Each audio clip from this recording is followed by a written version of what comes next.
ఈ పార్టీలు, ఈ పబ్బులు, వారి గర్ల్ ఫ్రెండ్స్ కానీ బాయ్ ఫ్రెండ్స్ కానీ ఎస్ఐ కానిస్టేబుల్ ప్రిపేర్ అవుతున్నటువంటి అభ్యర్థులందరూ కూడా ఈ 5 జాగ్రత్తలు పాటించండి. మీరు జాబ్కి చాలా దగ్గరలో ఉన్నట్టే. మీ ప్రిపరేషన్తో పాటు ఈ జాగ్రత్తలు పాటిస్తే 100% జాబ్ కొట్టేటువంటి అవకాశం ఉంటుంది.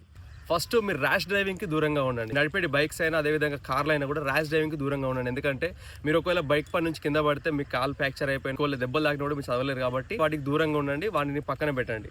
రెండో జాగ్రత్త ఏంటంటే ఫ్రెండ్స్కు దూరంగా ఉండండి. అంటే ఫ్రెండ్స్ని దూరంగా దోస్తాను మొత్తం దూరం పెట్టమని నేను చెప్పట్లేను, కానీ ఈ పార్టీలు, ఈ పబ్బులు, ఈ తిరిగేటువంటి తిరుగుళ్ళు ఏవైతే ఉంటాయో వీటికి కూడా దూరంగా ఉంటే 100% మీకు స్టడీ పైన ఇంట్రెస్ట్ అనేది ఎక్కువ వస్తుంది. మూడో జాగ్రత్త ఏంటంటే అమ్మాయిలు అయితే అబ్బాయిలకు దూరంగా ఉండండి, అబ్బాయిలు అయితే అమ్మాయిలకు దూరంగా ఉండండి. మీకు ఒకవేళ రిలేషన్షిప్లో ఉన్నటువంటి ఎవరైతే అభ్యర్థులు ఉన్నారో వారి గర్ల్ ఫ్రెండ్స్కి కానీ, వాళ్ళు ఒకవేళ అమ్మాయిలు అయితే ఆ బాయ్ ఫ్రెండ్స్ కానీ దయచేసి దూరంగా ఉండండి. ఎందుకంటే మీరు ఫోన్ కాల్లో మాట్లాడే టైం మొత్తం వేస్ట్ అవుతుంది. మీ స్టడీ పైన ఇంట్రెస్ట్ అనేది చాలా తక్కువ ఉంటుంది. కాబట్టి మీరు ఫోన్ కాల్లో మాట్లాడుకుంటూ మీ చాటింగ్లో బిజీ అయిపోతే పుస్తకాల పైన ఫోకస్ అనేది చాలా తక్కువ ఉంటుంది. కాబట్టి మీరు 100% కొంచెం రిలేషన్స్తో డిస్కషన్ చేసుకొని మీరు మాట్లాడుకొని మీరు ఇద్దరు జాబ్ ప్రిపేర్ అయితే చాలా హ్యాపీ. వాళ్ళ ప్రిపరేషన్ కాకపోతే మాత్రం పక్కన పెట్టేయండి.